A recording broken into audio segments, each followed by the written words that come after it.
When you were a child, what did you want to be when you grew up? Probably an artist, a painter, or illustrator, and a veterinarian. And how did you realize that writing was your art? That writing was my art? Yeah. I think it was kind of accidental.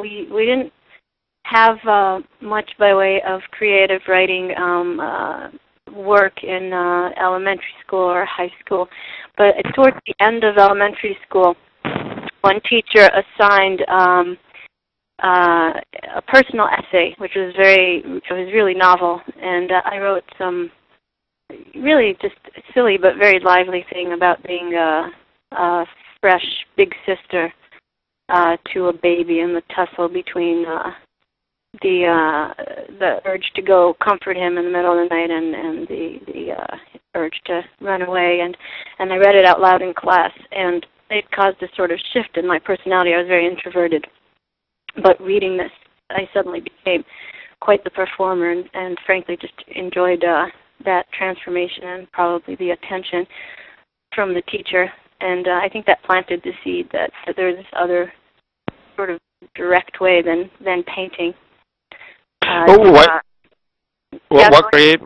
I'm sorry, what grade was this? Probably 6th grade, 5th grade.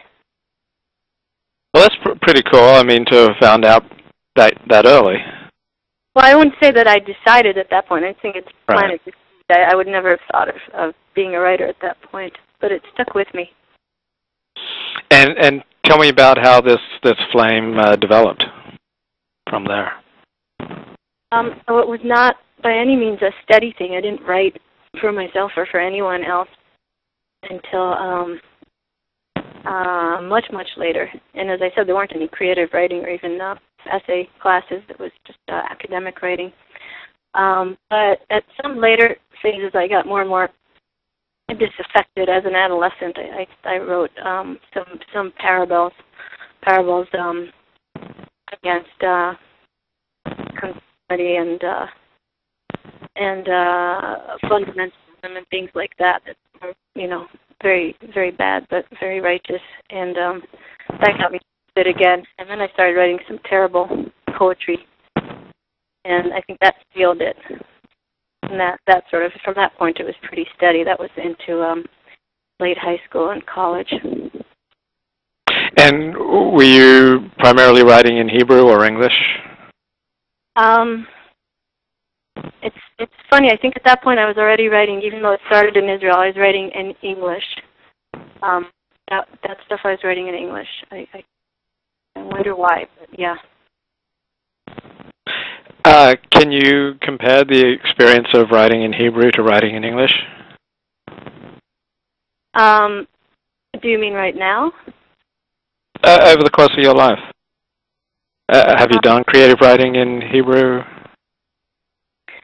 No. Well, I've started doing a little bit more of that recently, and it's a strange process because even though it was my primary language growing up, to some extent, we spoke English at home because I was raised by American parents in Israel, and I was born in the States. But now, certainly, most of the time, I speak in English. The world I'm in is English speaking. So when I write in Hebrew, I think I'm kind of rusty, to put it simply.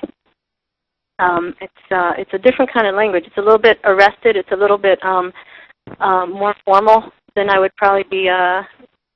Than my Hebrew would be if I were in Israel. Now, when I go back and visit, people are sometimes struck by how formal some of my word choices are. It's almost like book language has stuck instead of my language evolving as it constantly is. Especially in Israel, the slang is constantly expanding and expanding.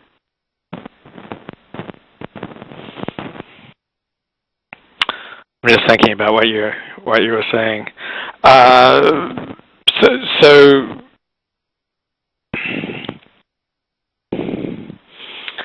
So how do you feel about English as opposed to Hebrew? How do I feel about English? How do I feel about English as opposed to Hebrew? What exactly do you mean?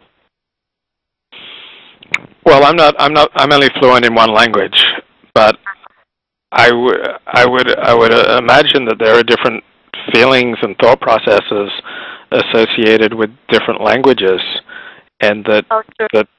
and I'm just kind of digging, seeking if perhaps you can put words to what those feelings or thought processes are between English and Hebrew. Okay, I understand. I think just from a sort of aesthetic remove, I'm often struck by how much more economical Hebrew is. It can often take by far fewer words to say the same thing. You can put so much into one word. For "I will smile" would be just one word in Hebrew, as an example. But as far as the language that I choose to write in English, it's more of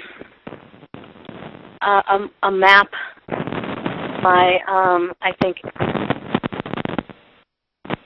adult development because I've in the United States, at least it's very late adolescence, and this is where I took my first independent stride, where the language that I asserted my independent life in. So I can express myself much more accurately in English for that reason. I swim more easily in it at the moment when I'm writing. Do you feel more like an insider in English or in Hebrew? That's also a tough question to answer because, as I said, I write much more fluidly in English, but I have a much easier time reading Hebrew. I have a pretty terrible attention span, but if I ever I find that I just haven't read in the longest time, which happens more often than I'd prefer to admit to, then the first thing I need to do is pick up a book in Hebrew, and that just sucks me in much more easily. I'm not as distracted by every little thing and every little thought. I can't say why. It might have something to do with that being tied to an earlier, less complicated in some ways time, more complicated in that. But that's just something more direct in writing. Mm-hmm.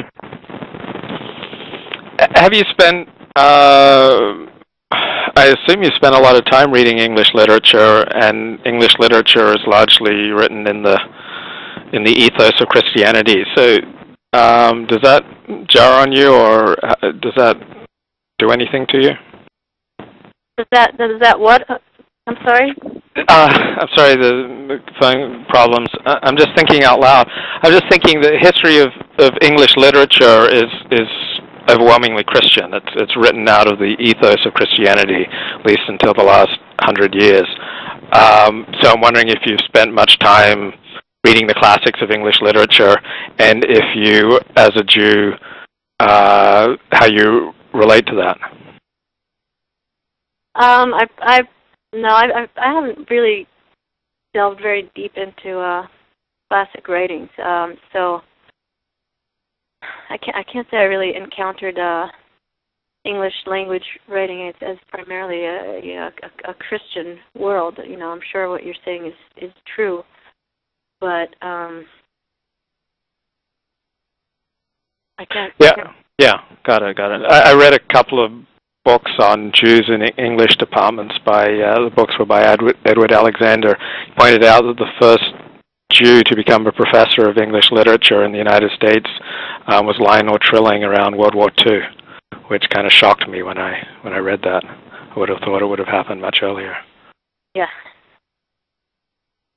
I read the most ridiculous thing about your book. I don't know if you saw this essay. It was on J-Books, and it was by Sanford Pinsker.